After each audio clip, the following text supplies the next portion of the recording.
My mom looked at me with those wide, innocent eyes and said they could only afford one seat on the cruise.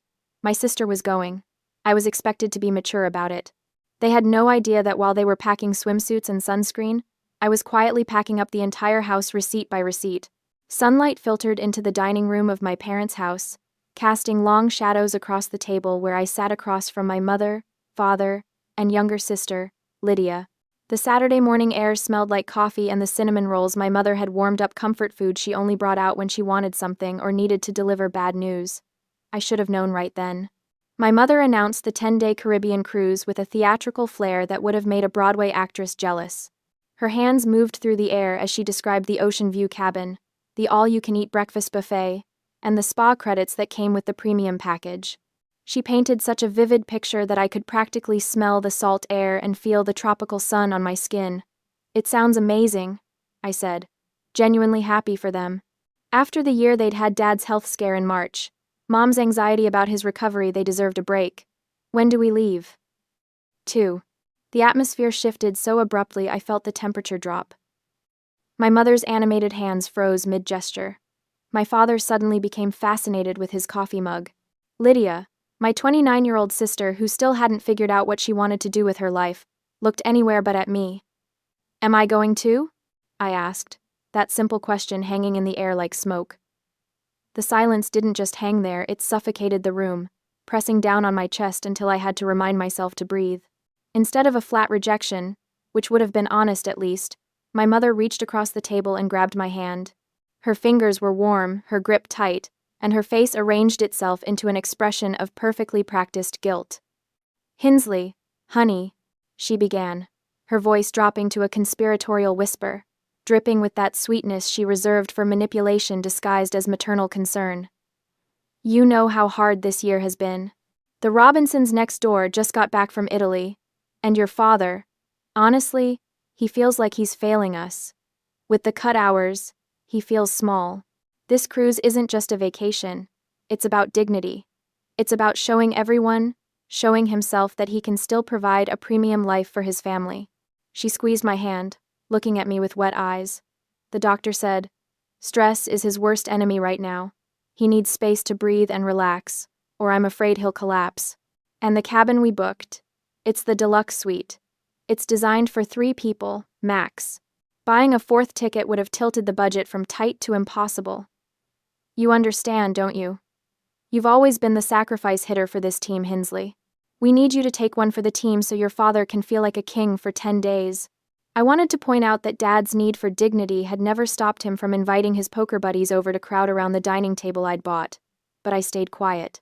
"And Lydia," Mom continued, her eyes getting misty on cue. "She's so fragile right now. The situation with Trevor really shattered her. She needs this trip to find herself, to heal, to remember who she is without a man defining her." Lydia nodded solemnly, playing her role to perfection. Never mind that she'd been the one who cheated on Trevor, or that she'd bounced back within a week by going out clubbing every night. My mother's phrasing, "the situation," was a masterclass in rewriting history to make Lydia the victim. Then came the killing blow, delivered with surgical precision. "You've always been the rock, Hinsley, the strong one, the responsible one."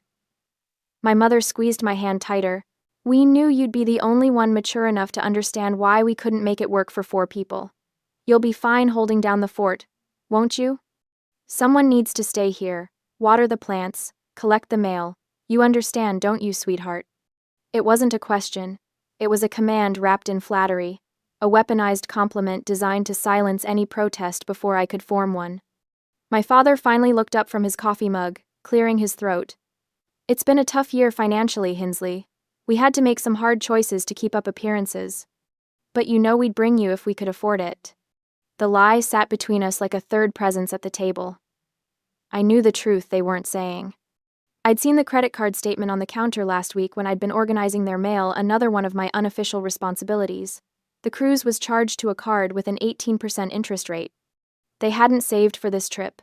They'd financed it to impress the neighbors.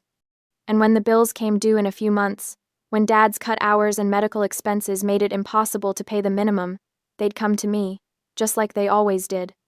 I thought about the $300 I'd quietly transferred to their account last November when the heating bill was overdue. The $500 I'd loaned them in February that was never mentioned again. The countless times I'd picked up groceries and never been reimbursed because you were already at the store anyway. But I didn't argue. I didn't scream. I didn't flip the table or throw the cinnamon rolls against the wall, even though every cell in my body wanted to. I simply nodded. Of course, I heard myself say. I understand. You guys deserve this. My mother's face flooded with relief. Oh, honey, I knew you'd get it. You're such a good daughter. To understand why I didn't fight back in that moment, I need to explain the last 8 years of my life. At 26, fresh off a layoff from my first real job, I moved back home. It was supposed to be temporary 3 months, maybe 6. There was no lease, no rental agreement, just a verbal understanding that I'd help where I can while I got back on my feet. I got back on my feet within 4 months. I landed my current job as an operations coordinator for a logistics company. It's not glamorous, and I'm not wealthy, but I make decent money and I'm good with budgets. Really good, but I never left. The help where I can evolved like a slow-growing tumor. First, it was contributing to groceries. Then the internet bill, because you use it the most for your work-from-home days. Then the electricity, because you leave your laptop charging overnight. Within a year, I was covering 3 utilities and buying household necessities whenever I noticed we were running low. Then came the furniture. The old sofa collapsed one Saturday morning, springs bursting through the cushions. I bought a replacement $1,200 for a decent sectional that would last. The television died during the Super Bowl. I bought a new one $800 for a smart TV with all the streaming capabilities my parents suddenly couldn't live without. The washer and dryer gave out 2 years ago. I replaced them both $1,500 because my mother said she'd never trust a used appliance again after our old one flooded the laundry room. Kitchenware, because our old pots were practically antiques. Dining table, because the old one was an embarrassment when we have guests. Small appliances, a new microwave, a coffee maker, a stand mixer. My mother insisted she needed and used exactly twice. Over $15,000 in total. I'd never added it up until recently, but the number lived in my mind now, a constant reminder. I wasn't wealthy. I was careful. I saved. I planned. Every purchase was a small sacrifice I told myself was temporary, an investment in family harmony. Meanwhile, Lydia lived like a bird, floating from one experience to another. She traveled to Mexico, to Colorado, to New York City. She went to concerts and music festivals. She changed jobs the way normal people change socks, never staying anywhere long enough to build savings or stability. And she was never asked to contribute a single penny, because she needs experiences, and she's still finding herself. I was 34. Apparently, I'd found myself years ago, and myself was a doormat. Saturday morning arrived with painful normalcy. The driveway bustled with activity suitcases being loaded, last-minute items being remembered. My mother's frantic energy as she triple-checked passports and boarding passes. I stood on the porch, watching the organized chaos like a spectator at someone else's life. Now remember, my mother said, turning to me with her travel purse already slung over her shoulder. Water the plants twice a week, the fern is fussy, so check the soil before you water it. Collect the mail daily, I don't want the box overflowing, and keep the house tidy, please. We'll be exhausted when we get back, and I'd hate to come home to a mess. Got it, I said. My father gave me an awkward side hug, the kind that said, I feel vaguely guilty but not enough to change anything. Lydia waved from the passenger seat, already scrolling through her phone. My mother paused at the car door, turning back with that same practiced expression of gratitude and sympathy. You're such a good daughter, Hinsley. You always understand. We're so lucky to have you. The words should have felt like a hug. Instead, they felt like chains. I watched the car back out of the driveway, my mother waving enthusiastically through the window. I stood there until they turned the corner and disappeared, the sound of the engine fading into the quiet Saturday morning sounds of the neighborhood lawnmowers, dogs barking, children playing. In logistics, we have a term: catastrophic failure point. It's when a system has been running over capacity for so long that a single minor stressor causes the entire infrastructure to collapse. It's not about the last straw. It's about the years of ignored maintenance warnings. My love for them had been the maintenance crew, patching cracks, ignoring the alarms, keeping the facility running at my own expense. But as I looked at the fern on the windowsill, the fussy, demanding fern, I realized the crew had just quit. My emotional machinery didn't break. It simply switched modes. Manual override. Engaged. Emotional centers. Offline. Operational efficiency. Maximum. I didn't feel rage. Rage is messy. Rage is inefficient. What I felt was the cold, clarifying calm of a chaotic warehouse finally being organized. I walked back inside, closed the door, and locked it behind me. The house felt different already. Emptier. Not because they were gone, but because something in me had shifted the moment that car pulled away. I looked at the fern again. I was not going to water that fern. I was not going to collect the mail, tidy the house, or hold down any fort. I was done understanding. The silence in the house wasn't peaceful, it was revealing. For the first time in 8 years, I stood in the living room, without the background noise of the television my father always kept on, without my mother's running commentary about neighborhood gossip or what needed fixing or cleaning, without Lydia's music bleeding through her bedroom door. Just silence, and in that silence, I could finally hear my own thoughts without interruption. I walked through the rooms slowly, deliberately, like an inspector surveying a property. But I wasn't seeing a home anymore. I was seeing a ledger, a balance sheet of labor and money I'd never be repaid. The living room. The sectional sofa I'd bought with last year's Christmas bonus, $1,200. I remembered the sales associate promising it would last 15 years.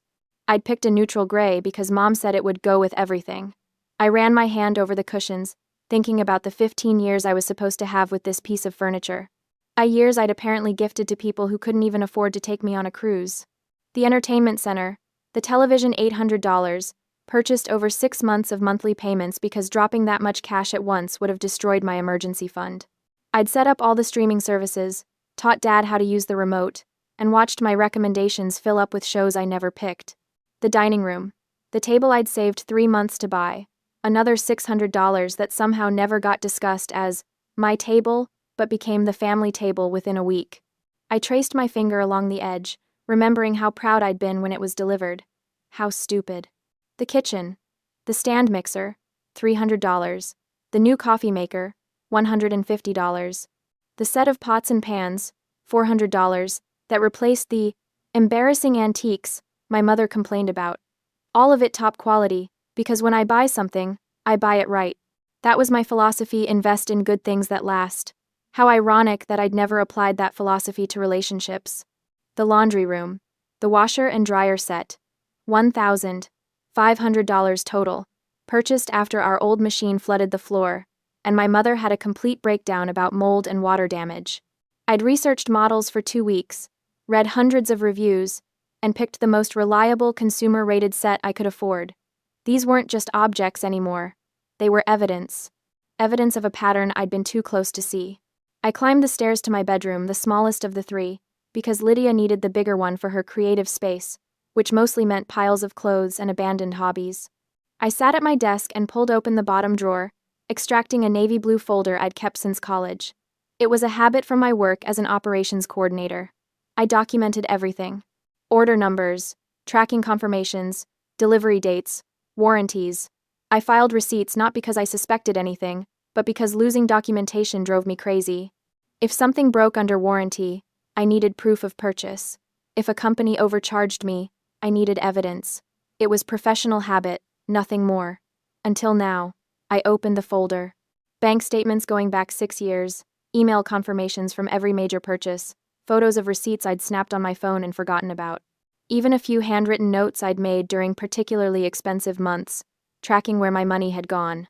I spread them across my desk, like pieces of a puzzle. Only this puzzle, when assembled, showed a picture I'd been avoiding for years: my exploitation. Sofa, $1,200, check. Television, $800, check. Washer and dryer, $1,500, check. Dining table, $600, check. Kitchen appliances, $850, check. Kitchenware, $650, check. Monthly utilities I'd been covering: internet, $80, Electricity averaged $150, water during summer months, $60, over 8 years.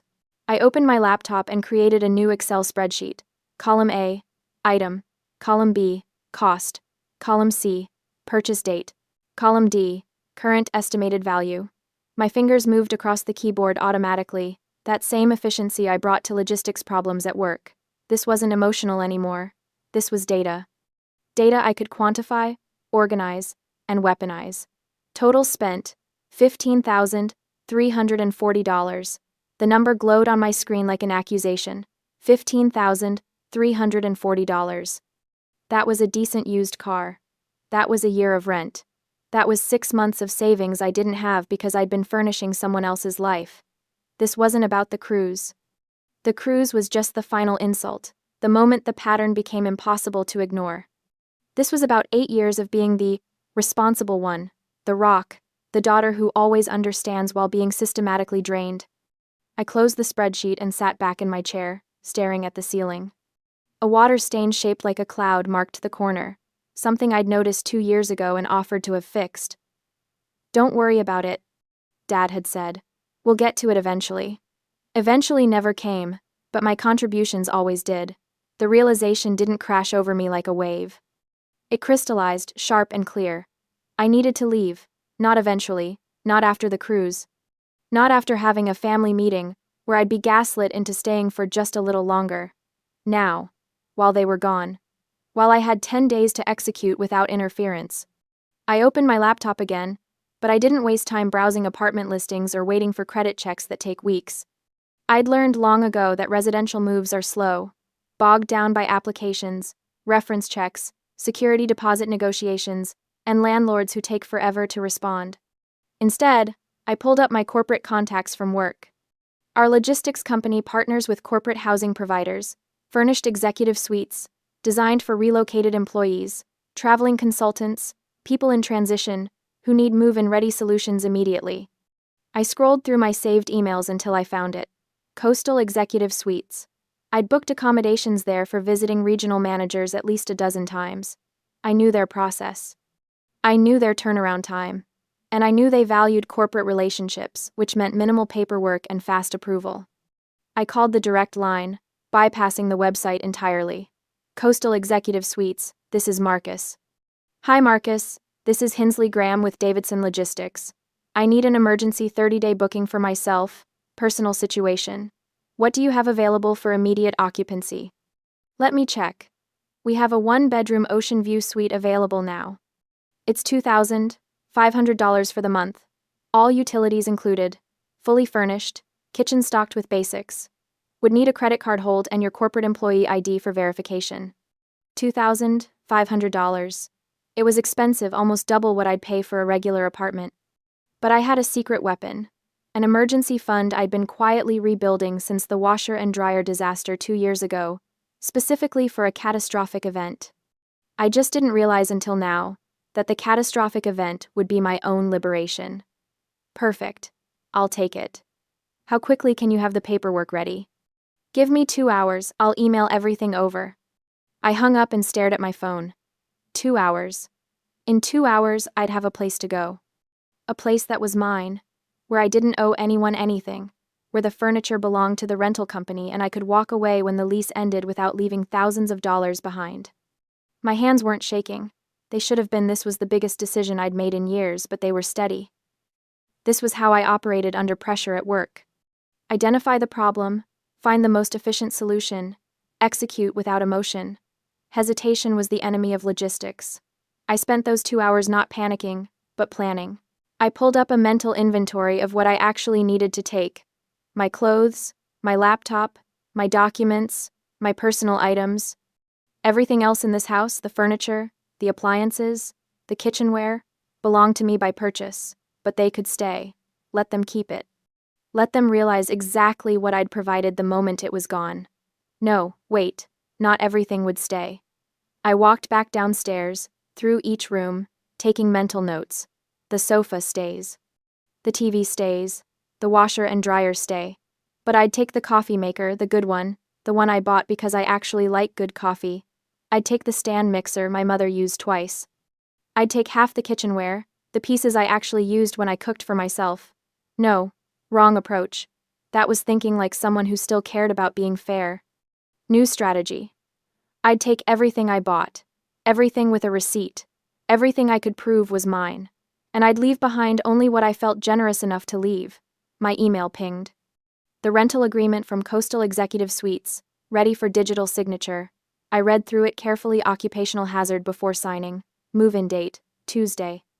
That gave me 3 days to execute the move during normal business hours, when none of the neighbors would question a moving truck. I set up mail forwarding online, effective Tuesday. My bank, my insurance company, my credit cards, all of it routing to the new address. On Sunday afternoon, sitting in my bedroom with signed contracts and a moving date secured, I felt something I hadn't felt in years. Control. I wasn't the daughter helping out anymore. I wasn't the rock, the responsible one, the mature person who always understands. I was Hinsley Graham, operations coordinator, and I was executing the most important logistics operation of my life, extracting myself from people who'd mistaken my competence for compliance. The plants could die, the mail could pile up, the house could sit empty and waiting. I had a beach view suite to move into, and 10 days to disappear before they ever knew I was gone. 2 days later, on a Tuesday morning that felt suspiciously ordinary, the quiet of the neighborhood was shattered by the low rumble of a professional moving truck backing into my parents' driveway. I had scheduled the movers for 8 a.m. sharp, early enough that most of the neighbors would already be at work, but late enough that I wouldn't look like I was sneaking around in the dark. The physical dismantling of my parents' house began with surprising efficiency. The crew chief, a stocky man with weathered hands and a clipboard, approached me at the front door. "Everything marked goes?"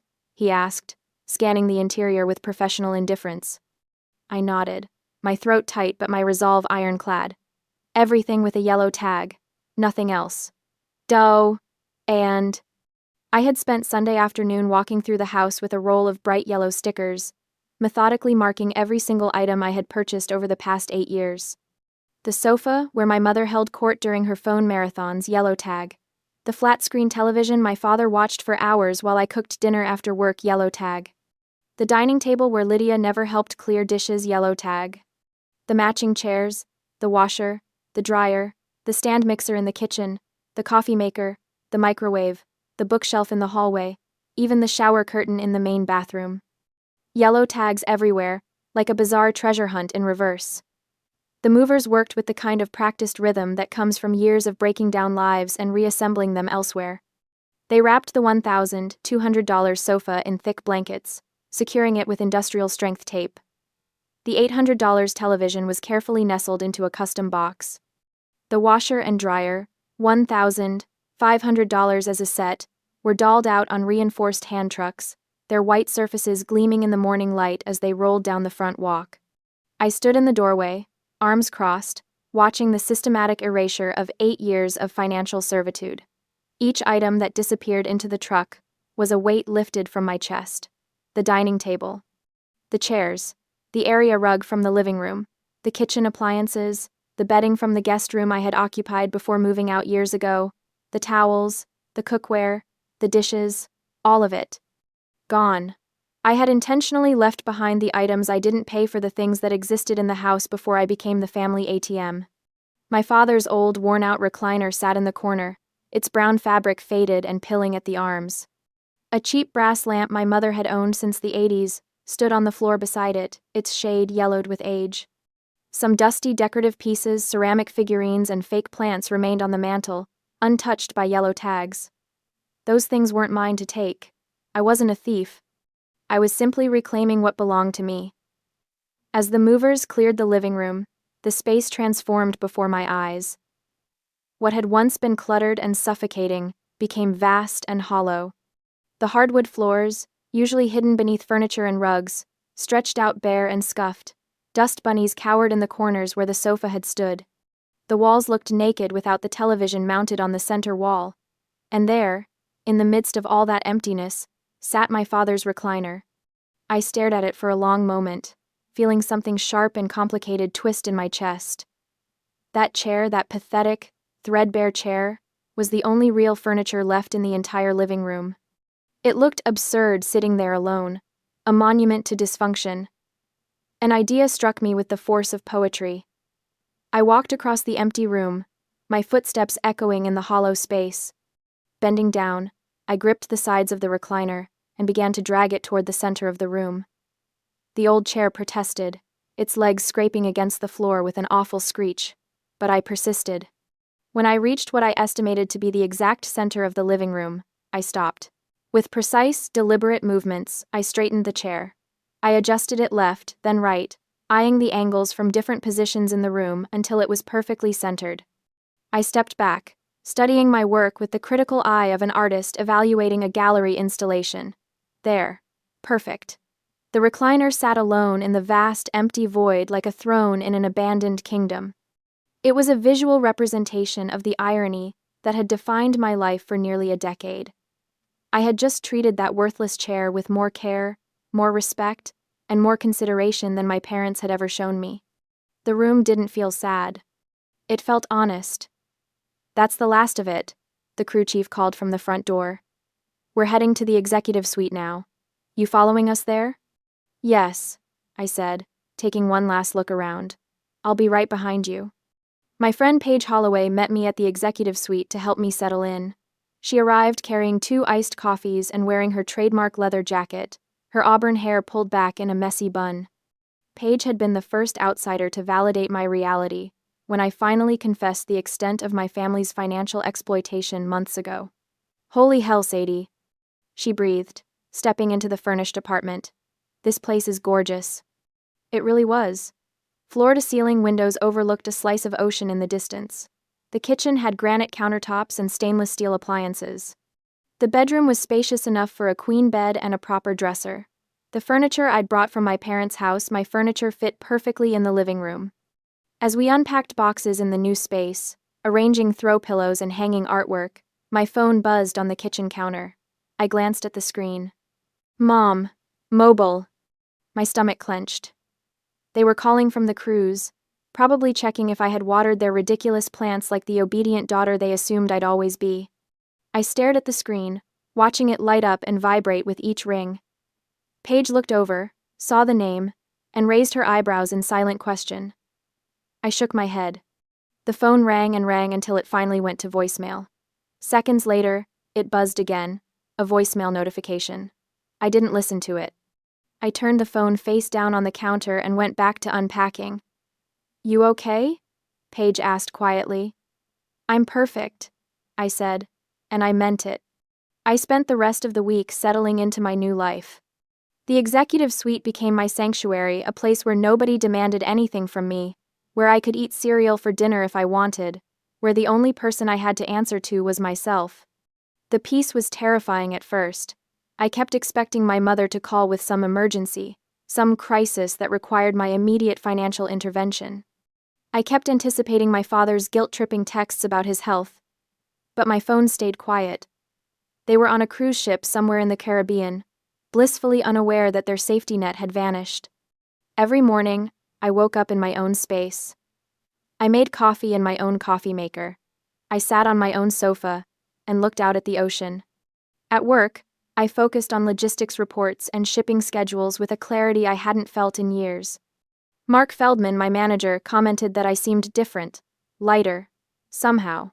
"Big changes," I said vaguely, and he didn't press. But despite the peace, despite the rightness of what I had done, I couldn't fully relax. The clock was ticking. As Sunday evening approached, I found myself standing at my apartment window, watching the sky turn a bruised purple. Somewhere out there, a plane was landing. A cruise ship was docking. My parents and Lydia were returning to reality. I was safe in my new apartment, surrounded by my own belongings and my own choices. But I knew with the absolute certainty of someone who had spent 34 years learning the patterns of dysfunction that the storm was about to make landfall. The sun had barely set on Sunday evening when my phone began buzzing incessantly on my nightstand. I was in the kitchen making tea when the notifications started rolling in text after text, call after call, all from numbers I recognized. Then my phone lit up with a message from Paige, a photo. I opened it, my heart hammering. The image showed my parents' house from the outside. In the frame stood my mother, my father, and Lydia, all frozen at the front door. My mother's hand was on the doorknob. but she was staring straight ahead through the open door into the house. Even in the grainy photo, I could see the shock on her face. Behind them, Lydia's expression was pure disbelief, her mouth slightly open as she stared into the completely empty living room. They had returned to a shell of a house. My phone immediately started ringing. Mom. Dad. Mom again. Lydia. A number I didn't recognize, probably a relative they'd already called to complain to. I silenced each call, my hands surprisingly steady. I had expected a delay in their reaction, maybe they'd spend a few hours assessing the damage, maybe call a lawyer first, maybe work themselves into a proper fury before confronting me. But I had miscalculated one critical detail. My phone buzzed with a notification that made my blood run cold. Location shared with family group. My stomach dropped like an anchor. The family safety circle. The tracking feature they had insisted I enable on my iPhone 3 years ago when my father was having health issues. Just in case something happens. My mother had said. So we can find each other in an emergency. But it was never about emergencies. It was about surveillance. It was about knowing where I was at all times, about maintaining control even when I wasn't physically in their presence. I had gotten so used to it being there that I'd completely forgotten to disable it before I moved out. They didn't need to find me through a letter or a forwarding address. They tracked me down digitally like a lost piece of luggage, following the little blue dot on their iPhone straight to my executive suite complex. That same night, less than 2 hours after they'd landed, they found me. The pounding on my door was aggressive enough to rattle the frame. Through the peephole, I could see all three of them, my mother in front, my father behind her looking exhausted from travel, and Lydia hovering in the background with her arms crossed. Sadie, my mother shouted, her voice shrill even through the heavy door. We know you're in there. We can see you're here. End. More pounding. Harder this time. My mother was waving her phone at the door like she was trying to ward off evil spirits. Why aren't you answering? Open this door right now. I stood on the other side, watching them through the peephole, my heart racing but my mind clear. The violation of my privacy, the fact that they had tracked me like I was a criminal instead of their daughter, fueled my resolve more than their anger ever could. This was it. The moment I had been preparing for. I unlocked the door and opened it. They burst into my apartment like a SWAT team, my mother leading the charge. She stopped short when she saw the living room, saw her sofa, her television, her dining table, all arranged beautifully in my new space. What the hell do you think you're doing? She demanded, whirling on me. This was the strategic bait. I had to play this exactly right. I didn't scream back. I didn't try to justify myself immediately. I simply stood there, arms at my sides, and let them unload. My father stepped forward, his face red. We trusted you. We left you to watch the house, and you stripped it clean. But then his eyes darted to the spot where the TV was mounted on my wall, and I saw a flicker of something else calculation. He wasn't just mad the TV was gone. He was mad because he knew exactly who bought it. He knew the argument he was about to lose, and he was trying to shout loud enough to drown out the facts. Do you have any idea what we came home to? My mother's voice was climbing into hysteria. The house is empty. There's nothing left. Just your father's old chair sitting in the middle of the room like some kind of sick joke. Lydia finally spoke up from her position near the door, her voice dripping with disdain. I always knew you were jealous of me, but this is pathetic even for you. Jealous? I repeated quietly. Don't play dumb, Lydia snapped. You did this because you weren't invited on the cruise. Because Mom and Dad chose to spend time with me instead of their bitter, angry older daughter who's never had any fun in her life. My mother nodded vigorously. That's what this is really about, isn't it? You're punishing us for leaving you behind. You took everything we have because you couldn't stand that we were happy without you. You left us with nothing, my father added, and there was something in his voice that might have been genuine hurt if I didn't know better. How could you be so cruel? I let the accusations wash over me like waves. Each one was designed to make me feel guilty, to make me apologize, to make me put everything back and resume my role as the family ATM. But I just stood there, silent, taking it. To them, my silence looked like guilt. My lack of defense looked like shame. I appeared to be taking the hit, absorbing their rage like I had always absorbed their demands and manipulations. My mother studied my face, searching for cracks. When she saw what she interpreted as defeat, her posture shifted. She had won. Or so she thought. We'll deal with this later, she said coldly, already turning toward the door. When you've had time to think about what you've done. They left in a huff of righteous indignation, my mother's parting words hanging in the air. You're going to regret this. The door closed behind them. I stood in my living room, surrounded by my own furniture, and allowed myself a small, grim smile. They thought they had the moral high ground. They thought I was just a bitter daughter who had acted out in a moment of petty revenge. They had no idea what was coming. Emboldened by my lack of defense, they launched their smear campaign within 24 hours. The story spread through the family network like wildfire. Phone calls to relatives, posts on social media that carefully avoided specifics, but painted a clear picture of victimhood. Whispered conversations in church parking lots and grocery store checkout lines. The narrative was simple and devastating. I had abandoned them. I had stolen their belongings out of spite because I wasn't invited on the cruise. I had left them an aging couple with health issues with nothing but the clothes on their backs. By Tuesday, I was getting messages. A distant aunt. Sadie, your mother called me in tears. How could you do this to them? A family friend I hadn't spoken to in years. She said you left them with nothing. How could you? A former neighbor. I always thought you were such a sweet girl. I'm so disappointed. Each message felt like a paper cut, small but stinging. My mother had always been a master manipulator, but this campaign was particularly effective. She had positioned herself as the victim of a cruel, ungrateful daughter, and people were buying it. I felt the sting of the attack on my character. For a brief moment, I wondered if I should defend myself immediately, post my receipts online, expose the truth for everyone to see. But I didn't panic. At work on Wednesday, my manager Mark Feldman pulled me aside. He was a no-nonsense man in his 50s, who had always treated me with respect and fairness, qualities I had learned to appreciate after 34 years of conditional family love. You okay, Graham? He asked, studying my face. You seem distracted. Family stuff, I said vaguely. He nodded slowly. I don't ask for details unless you want to share them, but I've worked with you for 6 years, and I know you. You're one of the most responsible, reliable people I've ever managed. He paused. I don't know what's happening with your family, but I can tell you've been carrying more than anyone realizes, and whatever you did, I don't think it was wrong. The unexpected validation hit me harder than any of the accusatory messages. My throat tightened. Thank you. You don't have to thank me for stating facts, he said simply. Now get back to work. That shipment schedule isn't going to optimize itself. That evening, Paige came over with pizza and wine. She had seen some of the social media posts, my mother's vague but pointed comments about betrayal and heartbreak. They're really going all out, huh? Paige said, scrolling through her phone. They think they've won, I replied, taking a sip of wine. They think I'm the villain of the story. Paige set down her phone and looked at me directly. If taking your own things back makes you the villain in their story, then the problem existed long before you emptied that house. She was right, and more importantly, I was ready. I had let them take their shot. I had let them paint me as the bad guy. I had given them just enough rope to hang themselves. Now it was time to spring the trap. The phone calls had been relentless.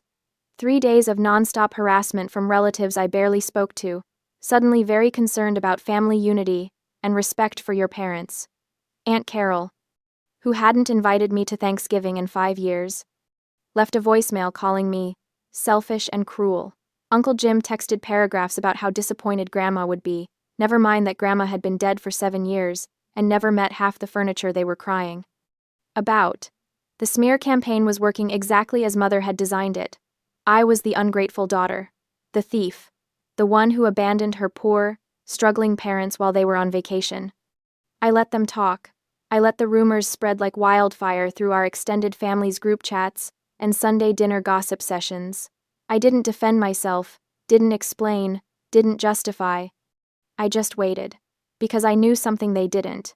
The truth had receipts. The meeting was Mother's idea, naturally. She called it a family discussion to resolve this situation. Her voice on the phone had that practiced tremor, the one she used when she wanted people to think she was barely holding it together. We need to talk about this, Hinsley. Face to face. Like adults. I agreed immediately. Too immediately. Probably, because there was a pause on her end, a flicker of uncertainty before she recovered. Tomorrow. 2 o'clock. At the house. I'll be there, I said. She expected an apology. She expected me to crack under the pressure of family judgment, to feel so guilty and ashamed that I'd bring everything back and beg forgiveness. She expected me to fold, the way I always had. I packed my iPad and a 3-ring binder into my messenger bag and drove to the house that no longer felt like home. They were waiting in the empty living room when I arrived, all 3 of them arranged like a tribunal. Mother sat in Father's old recliner, the only piece of furniture left in the entire house, positioned dead center in the room like a throne. Father stood beside her, arms crossed, trying to look stern despite the fact that he was leaning heavily on his cane.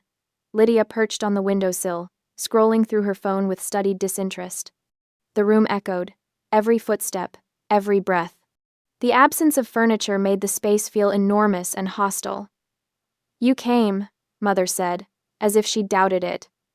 "You asked me to." "We demanded it," Father corrected. "This has gone far enough, Hinsley." I set my bag down carefully on the floor and straightened. "I agree." Mother's eyes narrowed. "Then you understand why we're upset. You stole from us." "I took what was mine." "Family property." "No." My voice cut through hers, sharp and clean. "Not family property. My property. Purchased with my money. And I can prove it." I reached into my bag and pulled out the binder, first a thick, color-coded beast organized with the kind of precision that came from 8 years of running logistics operations. I set it on the floor between us with a satisfying thud. Then I pulled out my iPad, tapped it awake, and turned it to face them. "Everything I removed from this house," I said, my voice perfectly steady, "is something I paid for, and I have documentation for every single item." I opened the binder to the first tab section. Let's start with the living room. The spreadsheet on my iPad was a thing of beauty, color-coded, cross-referenced, sortable by date, by room, by cost. I'd spent 2 full evenings building it, importing data from 8 years of bank statements, credit card records, and email receipts. Every purchase, every payment, every proof. The sectional sofa. I tapped a line on the spreadsheet. Lane Furniture. Model Harper. $1,200. Here's the credit card statement. Here's the delivery receipt with my signature. I slid the relevant pages from the binder across the floor. Mother stared at them like they were written in a foreign language. The television. Samsung. 65-inch 4K. $800. Purchased when the old one died. Best Buy receipt. Extended warranty in my name. Another page. Another line highlighted on the screen. The coffee table. The end tables. The lamps. The area rug. I tapped through each one, methodical and relentless. All mine. Purchased between 2017 and 2022. Total value for the living room alone, $4,300.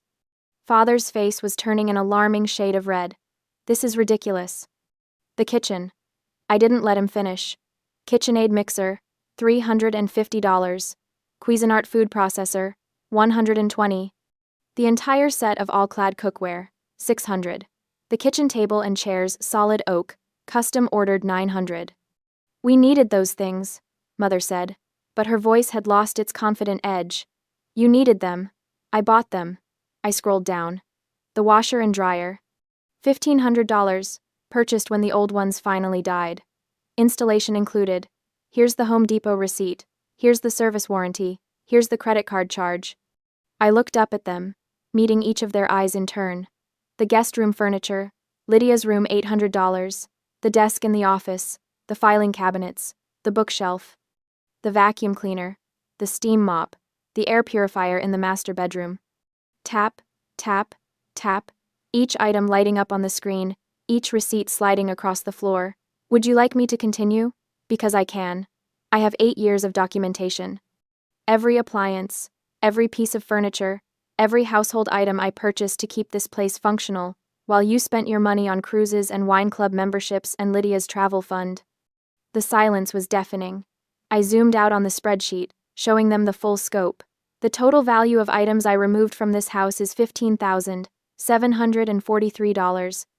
That's the sum at the bottom. That's what I invested in your comfort over 8 years while paying you $1,200 a month in rent. I let that sink in. Watched the math hit them like cold water. $15,000 in furniture and appliances, plus 96 months of rent at $1,200 per month. That's $115,200. That's what I gave you. And what did I get in return? Nobody answered. A bedroom, a curfew, a tracking app on my phone, and a family that called me selfish for wanting my own life. Mother's mouth opened and closed. Father looked at the papers scattered on the floor like they might spontaneously combust. Lydia had finally stopped scrolling, her phone forgotten in her lap. You said I stole from you, I continued, my voice still calm, still professional. But the truth is, you've been stealing from me for 8 years. You took my money, my time, my independence, and my dignity. You took and took and took, and you called it family. I closed the binder with a decisive snap. The only thing I took was what already belonged to me, and if you want to dispute that, I suggest you find a lawyer. Because I guarantee you won't like what they tell you about the legal definition of theft. The power in the room had shifted so completely it was almost visible. The empty space that was supposed to intimidate me, supposed to show me the destruction I'd caused, it showed them instead. It showed them exactly how much I'd carried, how much I'd provided, how much they'd depended on someone they treated like a servant. Mother tried one more time. We're still your parents. And I'm still your ATM, apparently. I picked up my iPad and tucked it back into my bag. But that account is closed now, permanently. I left the binder on the floor, a parting gift. Let them sit with it. Let them read through 8 years of evidence that they'd been exploiting me while calling it love. The meeting with Lydia happened 3 days later. Her idea, communicated through a terse text. Can we talk? Just us. That diner you like near the beach. I almost said no. Almost. But I wanted to see if she'd finally acknowledge her role in this, or if she'd keep playing the innocent bystander. She was already there when I arrived, sitting in a booth by the window, her usual spot when we used to meet for brunch. She looked tired, no makeup, hair in a messy ponytail, wearing a sweatshirt I'd bought her for Christmas 2 years ago. Hey, she said when I slid into the seat across from her. Hey. We ordered. She got the avocado toast and an iced latte. I got a turkey club and coffee. We ate in near silence, the kind of uncomfortable quiet that used to be filled with her stories about travel plans or whatever drama was happening in her friend group. The check came on a small black tray, placed exactly in the center of the table. Lydia glanced at it, then went back to her phone, scrolling, waiting. I watched her for a moment, this woman I'd protected and subsidized and enabled for years. My little sister, the golden child, the one who never had to worry because I worried for her. I picked up the check, calculated my portion, sandwich, coffee, tip, and placed 2 bills on the tray. $18 exactly. That's mine, I said, standing up. Lydia's head snapped up. She stared at the money, then at me, her expression shifting from confusion to comprehension, to something like shock. Wait, what? My share. $18. I slung my bag over my shoulder. Your total is about 22. They take card at the register. Hinsley. Her voice cracked slightly. Are you serious right now? Completely. She looked down at the check again, then at the money I'd left, then back at me. In that moment, the reality crashed over her. Not the furniture, not the move, but this. This small, everyday interaction we'd had dozens of times, where I always paid because I always paid for everything. I can't believe you're doing this over $20, she said, but there was no heat in it, just disbelief. It's not about $20, Lydia. It's about the fact that you expected me to pay. Just like you expected me to pay for everything else. Just like you expected me to keep subsidizing your life while you figured out what you wanted to do with yourself. I didn't ask you to do any of that. You didn't have to. You just let me. I adjusted my bag. And you knew, didn't you? You knew Mom and Dad favored you. You knew they expected more from me than from you. You knew it was unfair. She didn't deny it. For once, she didn't deflect or play dumb or change the subject. Yeah, she said quietly. I knew. And you said nothing. Would it have changed anything if I did? It would have meant you saw me, really saw me, instead of just enjoying the benefits of my sacrifice. Lydia's eyes were shining now, but I felt nothing. No guilt, no sadness, no desire to comfort her. I'm sorry, she whispered. I'm sure you are. Sorry, it's over, probably. I headed for the door, then paused and looked back. Your tab's still on the table. Better handle it before they think you're dining and dashing. I left her there, staring at a $22 check like it was a mirror showing her something she didn't want to see. The smear campaign died within a week. Hard to call someone a thief when they have 8 years of receipts proving ownership. Hard to paint someone as cruel when they have documentation showing they paid over $100,000 in rent and expenses. I didn't blast my defense all over social media. I didn't need to. I simply responded to the family friends who reached out: Aunt Carol, Uncle Jim, a few cousins, with calm, factual corrections. I understand my parents told you I stole from them. That's not accurate. Everything I took, I purchased.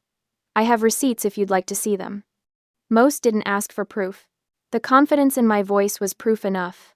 The narrative crumbled because it was built on a lie, and lies can't withstand the weight of truth, especially truth that comes with spreadsheets. Mother called 2 weeks later. We need to talk. Your father and I want to apologize. I met them at a cafe downtown, neutral territory, public space, limited time. They looked older somehow, diminished. Father's cane seemed more necessary than performative.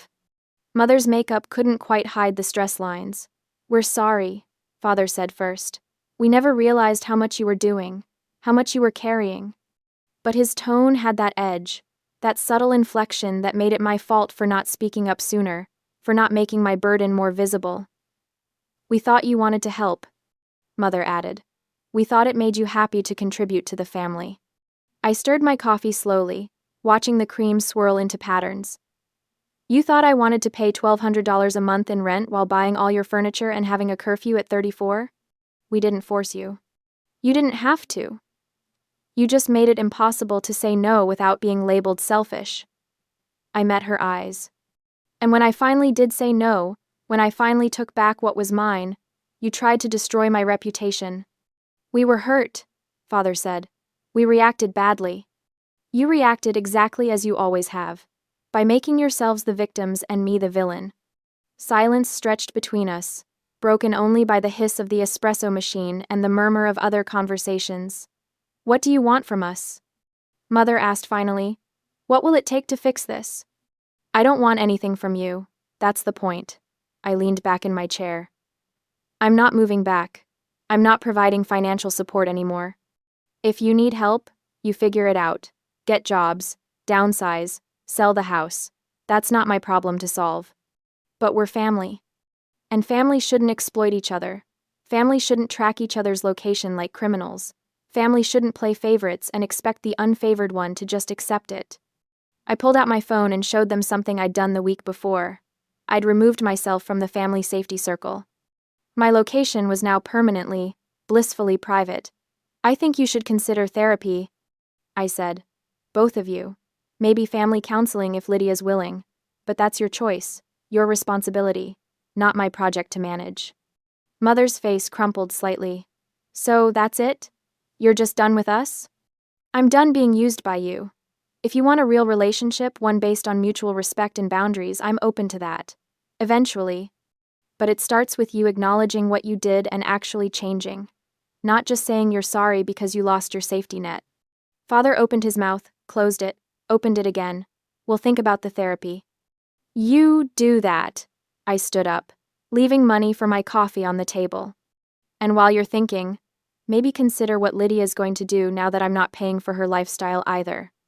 I left them there, two people who'd spent so long taking that they'd forgotten how to give. The promotion came 6 weeks later. Mark called me into his office on a Thursday afternoon, his expression unreadable. Close the door. My stomach dropped. Had something gone wrong?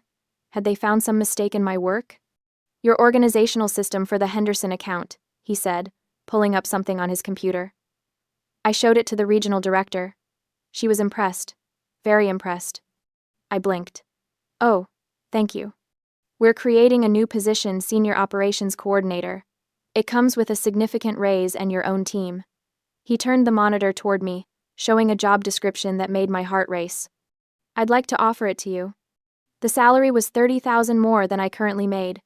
$30,000 that would go into my savings, my investments, my future, not into someone else's mortgage or vacation fund.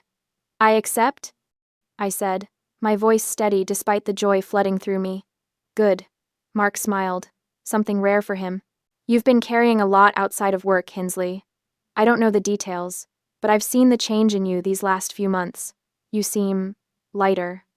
I am, I said. I finally put down something I should have never picked up in the first place. My apartment became home slowly, deliberately. I bought a new couch, not expensive, not fancy, but mine, chosen by me, for me.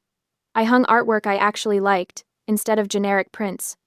I filled the bookshelf with books I wanted to read, not ones that looked good for display. I planted herbs on the kitchen windowsill. Basil, rosemary, thyme. I watered them when they needed it, not when someone demanded it. I opened a high-yield savings account and watched the balance grow. Money that used to disappear into the void of family obligations now accumulated with purpose. Paige came over one Saturday with wine and takeout. We sat on my new couch, my space, and she raised her glass. To freedom, she said. To freedom, I echoed. Do you regret it? She asked later, after we'd exhausted all the easy topics. Leaving them? I thought about it honestly, thought about the empty living room, the shocked faces, the moment everything changed. No, I said. I regret staying as long as I did. I regret all the years I let them convince me that sacrifice equaled love. But leaving? I shook my head. Leaving was the sanest thing I've ever done. Have you talked to them since the cafe? Mother texts occasionally, lukewarm attempts at connection. Father sent a birthday card. I shrugged. Lydia got a job, apparently. Retail. Part-time. It's a start. And you? I'm good. Really good. Better than I've been in years. I looked around my apartment. Small, modest, but entirely mine. I'm not lonely. I'm not guilty. I'm just free. I look back now at the moment I walked out of that house with my things loaded into a truck, and I see it clearly. I didn't leave to punish them. I didn't leave for revenge or to teach them a lesson. I left to stop being used. I left to reclaim the life I'd put on hold for people who valued my utility more than my humanity. I left because staying would have killed something essential in me, the part that knew I deserved better, that believed I was worth more than an ATM with a heartbeat. They didn't recover quickly. The house went on the market 6 months later, too big, too expensive without my contributions. They downsized to a condo, made adjustments, faced consequences. But I recovered. I recovered the moment I drove away with my furniture and didn't look back. Some people call it selfish. I call it survival. Some people call it cruel. I call it necessary. Some people say family should forgive anything. I say family shouldn't require forgiveness for basic respect in the first place. I am not their villain. I am not their victim. I am simply someone who finally chose herself. And that choice, that single decision to value my own life as much as I'd valued theirs, changed everything. The apartment is quiet tonight. Peaceful. The kind of silence that feels like contentment instead of loneliness. My herbs are thriving on the windowsill. My savings account is growing. My career is flourishing. And I am free. Finally. Completely. Unapologetically free.